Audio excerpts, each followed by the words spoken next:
ಚಪ್ಪಲಿ ಕಳ್ಳತನವಾದರೆ ಒಳ್ಳೆಯದ? ಈ ಬಗ್ಗೆ ಜ್ಯೋತಿಷ್ಯ ಶಾಸ್ತ್ರ ಏನು ಹೇಳುತ್ತೆ ನೋಡಿ. ಜ್ಯೋತಿಷ್ಯದಲ್ಲಿ ಚಪ್ಪಲಿಗಳ ಕಳ್ಳತನವನ್ನು ಒಳ್ಳೆಯ ಮತ್ತು ಮಂಗಳಕರ ಚಿಹ್ನೆ ಎಂದು ಪರಿಗಣಿಸಲಾಗಿದೆ. ದೇವಸ್ಥಾನ ಅಥವಾ ಇನ್ಯಾವುದೇ ಸ್ಥಳದಿಂದ ವ್ಯಕ್ತಿಯ ಚಪ್ಪಲಿ ಕಳ್ಳತನವಾಗಿದ್ದರೆ ಶನಿ ದೇವನ ಆಶೀರ್ವಾದ ಅವನ ಮೇಲೆ ಇರುತ್ತದೆ. ವ್ಯಕ್ತಿಯ ಮೇಲೆ ಈಗಾಗಲೇ ಏನಾದರೂ ದೋಷವಿದ್ದರೂ ಸಹ ಶೂಗಳು ಮತ್ತು ಚಪ್ಪಲಿಗಳ ಕಳ್ಳತನದಿಂದಾಗಿ ಅದು ನಾಶವಾಗುತ್ತದೆ. ಶನಿವಾರ ಮತ್ತು ಮಂಗಳವಾರ ಚಪ್ಪಲಿ ಕಳ್ಳತನವಾದರೆ ಶನಿ ದೇವನ ವಿಶೇಷ ಕೃಪೆ ನಿಮ್ಮ ಮೇಲೆ ಇದೆ ಎಂದು ಹೇಳಬಹುದು ಮತ್ತು ಸ್ಥಳೀಯರ ಕೆಲವು ಅಪೂರ್ಣ ಕೆಲಸಗಳು ಪೂರ್ಣಗೊಳ್ಳಲಿದೆ ಎಂದು ಇದು ತೋರಿಸುತ್ತದೆ.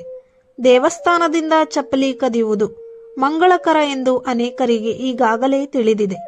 ಆದ್ದರಿಂದ ಈ ಜನರು ತಮ್ಮ ಚಪ್ಪಲಿಯನ್ನು ದೇವಸ್ಥಾನದ ಹೊರಗೆ ಬಿಡುತ್ತಾರೆ.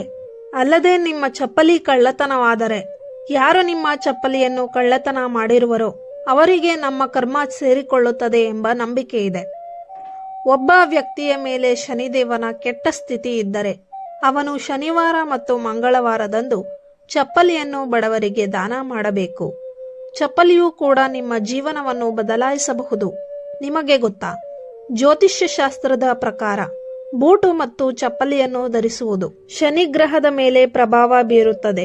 ಶನಿಯ ಒಳ್ಳೆಯ ಮತ್ತು ಕೆಟ್ಟ ಪರಿಣಾಮವು ನೀವು ಧರಿಸಿರುವ ಚಪ್ಪಲಿಯ ಮೇಲೆ ಅವಲಂಬಿತವಾಗಿರುತ್ತದೆ.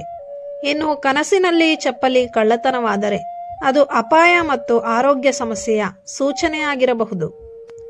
ದೇವಸ್ಥಾನದಲ್ಲಿ ಅಥವಾ ಇನ್ಯಾವುದೇ ಸ್ಥಳದಲ್ಲಿ ನಿಮ್ಮ ಚಪ್ಪಲಿ ಕಳ್ಳತನವಾದರೆ ದುರಾದೃಷ್ಟದ ಅಂತ್ಯ, ಅಂದರೆ ನಿಮ್ಮ ಕೆಟ್ಟ ಕಾಲ ದೂರವಾಗಿ ಒಳ್ಳೆಯ ಜೀವನ ನಡೆಸುತ್ತೀರಿ ಹಾಗೂ ಸಾಲದಿಂದ ಮುಕ್ತಿ ಪಡೆಯಲಿದ್ದೀರಿ.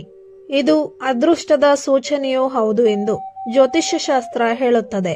ಹಳೆಯ ಚಪ್ಪಲಿ ಮತ್ತು ಹರಿದ ಬೂಟುಗಳನ್ನು ಧರಿಸುವುದನ್ನು ತಪ್ಪಿಸಿ.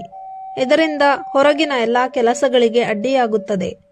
ಶನಿವಾರದಂದು ಕಪ್ಪು ಬಣ್ಣದ ಪಾದರಕ್ಷೆ ಮತ್ತು ಚಪ್ಪಲಿಯನ್ನು ಬಡವರಿಗೆ ದಾನ ಮಾಡುವುದರಿಂದ ಶನಿಗ್ರಹದ ಕೆಟ್ಟ ಸ್ಥಿತಿ ದೂರವಾಗುತ್ತದೆ.